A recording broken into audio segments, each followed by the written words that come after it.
What's up, my LS Crazy amigos? It's your boy Terry speaking from the garage shop once again.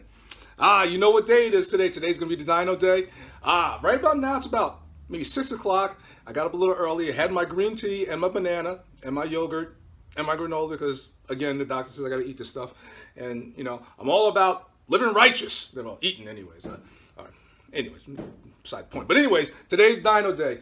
You know, I'm going to be taking the 71 Chevelle down today and get those numbers because, you know, like I know you guys been waiting for it and I've been waiting for it, you know, so I'm waiting for my boy KB. By the way, my boy KB, I'm going to try to get him on camera. He's a little camera shy, but I'm going to try to get him on camera.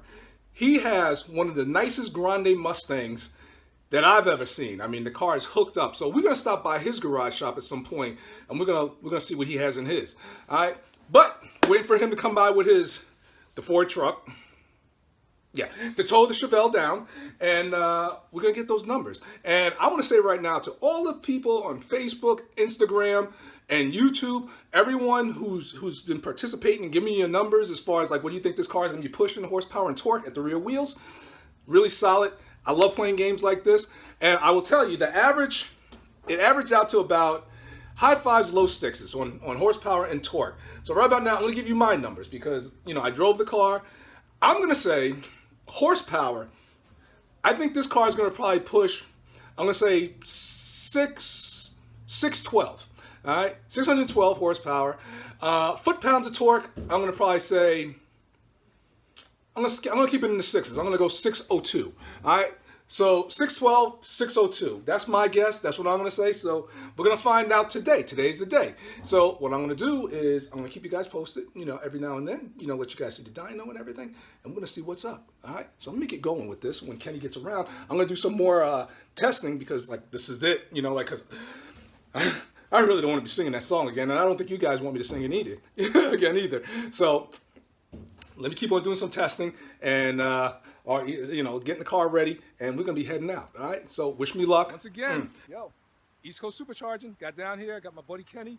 We towed the Chevelle down, because normally I would drive the car, but being I got a blower on it, it's not really set up properly as far as the air and the temperature and all that stuff, and the sensors and everything. I figured I'd tow it down just to be safe than sorry, all right? So we're getting ready. The car's getting ready to be set up. Doug took the car out for a ride just to get some numbers and everything like that. Did a little mild tune in front of the door. But now we're getting ready to put in the dyno, some kind of numbers we pull, so wish me luck because you know how nervous I get. All right now.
What is up, my LS Crazy amigos?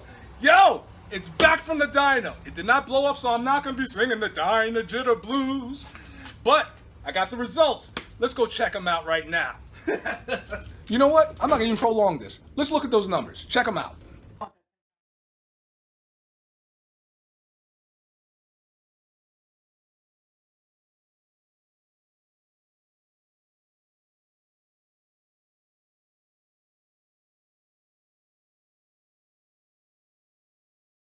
Yeah, 629 horsepower, 620 foot-pounds of torque at the rear wheel with an LSA. Now let's take a look at what this car is, okay? It's a LY6 engine.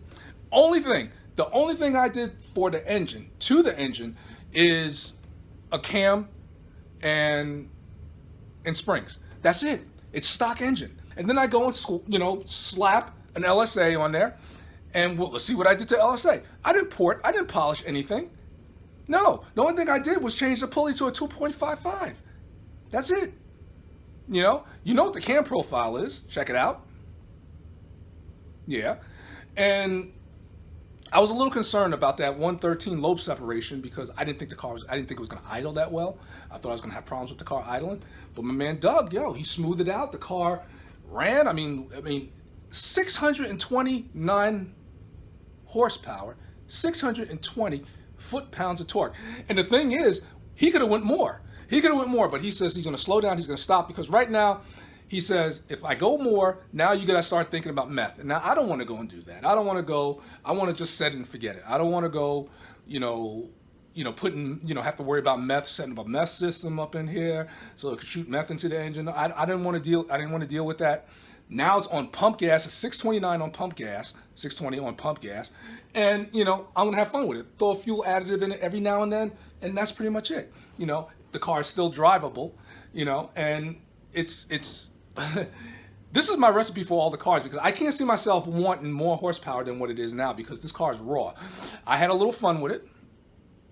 I was going about 40 miles an hour, dropped into second, punched it, car squatted, blazed the wheels, and then popped into third, still blazing the wheels, got into fourth, still blazing the wheels. And so this is great. Now the LSA, I like the LSA. I'm going to tell you why. One, because is this the best supercharger out there? I wouldn't know. But to me, it is engineered. This LSA is engineered for the LS engine. It's not like some other supercharger company went and made a supercharger and they changed a few things. It's like a generic supercharger and they changed a few things to make it fit on LSA. No, thousands upon thousands of hours went into engineering this LSA for the LS engine. So that's the reason why I like it. And the numbers don't lie. And this, I gotta show you this. I gotta show you this chart. Here's the chart right here. I don't know if you can see it. Yeah, okay. This right here is the torque. At idle, it's making 520 foot-pounds of torque. And it goes all the way up, This is the highest point. So that's the 629. And that's at, let's see, like 4,000 RPM. Let's go to horsepower. Look at that graph. It just goes straight up. Wow. And you want to keep that.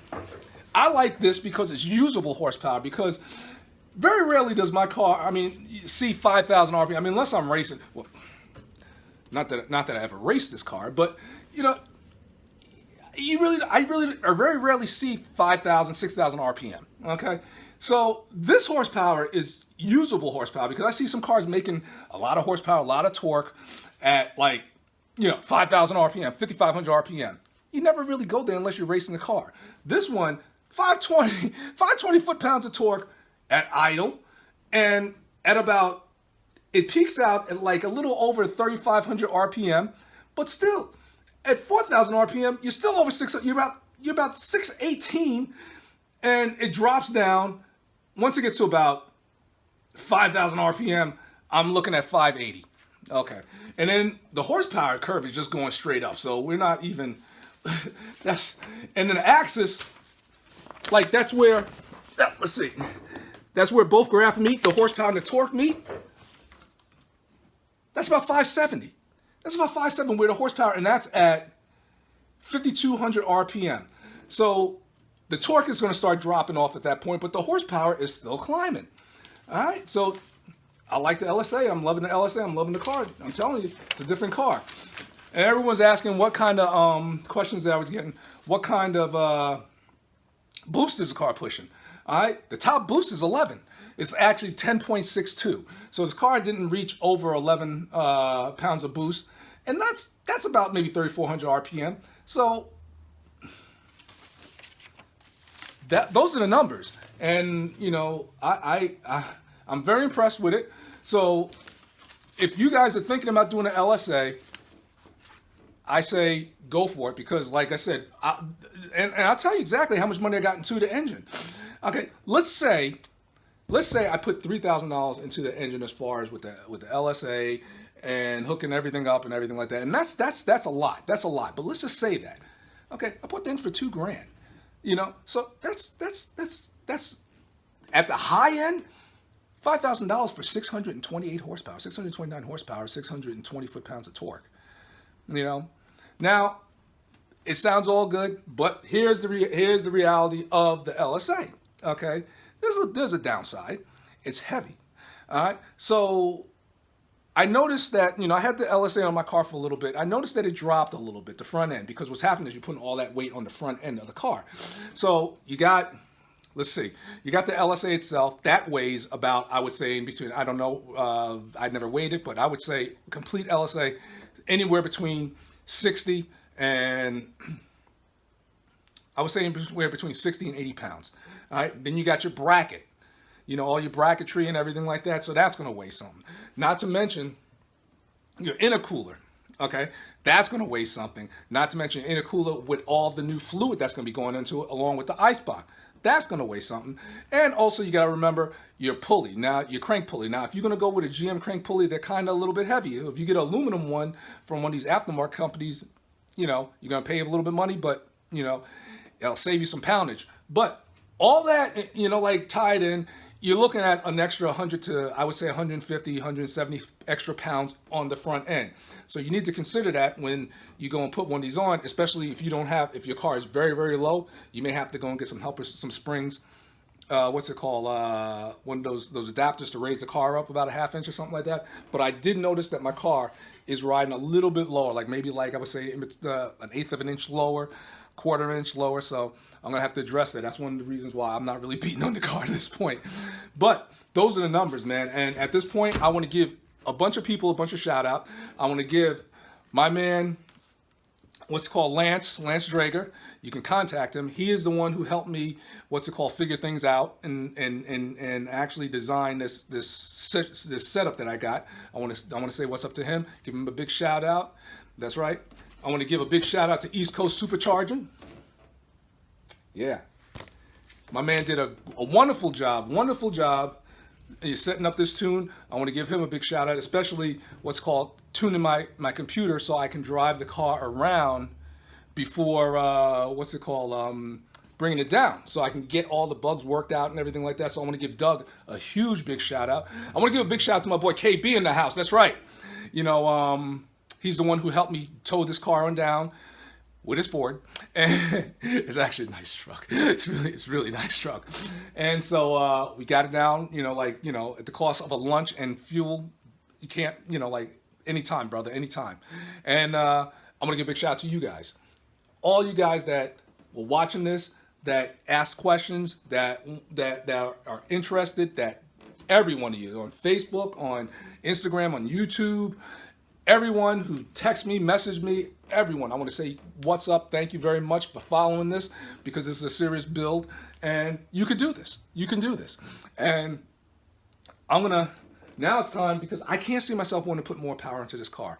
So now I want to, do a couple more bells and tweaks and possibly maybe throw a coat of paint on this car, see what's up, maybe get a bumper. I know some of you guys are, excited if I get a bumper in the car, because they always ask me, why don't you put a bumper in the car? But and I'm gonna say once again, thank you guys, because and some of you guys are comedians, and I love it. You guys have me laughing, and I don't want to shout anyone out that way, but keep up the jokes, man. That's all good. Terry likes to laugh. All right, so time to get back on the 67, get that going, and on the Trailblazer project. Stay tuned for that, because there's a reason why I'm doing that Trailblazer project, and it could tie you guys into it. So I'm looking forward to that. But, where is it? I'm looking at the clock on the wall. There it is over there. It moves. Or should I say ceiling? And it's time for me to head on off and get back to working on some cars, man, because that's what I do. That's what I love. That's my passion, man. And always, please, once again, I want to thank every one of you guys, and thanks for playing along. So I guess, if you guess 6, there was a couple people who guessed 628. There was one person who guessed 629. I wish I had his name. I would definitely shout him out. And there was one person for the foot-pounds of torque. A couple people got 620. So it was I'm sorry. Yeah, the horsepower, one person. And the the torque number. A lot of people got those numbers, but most of you guys were right in the ballpark, and that's what it's all about. That's what it's all about. So, as always, please be easy, and I will catch you guys real soon. No Dyno Blues. That's what's up. Take care.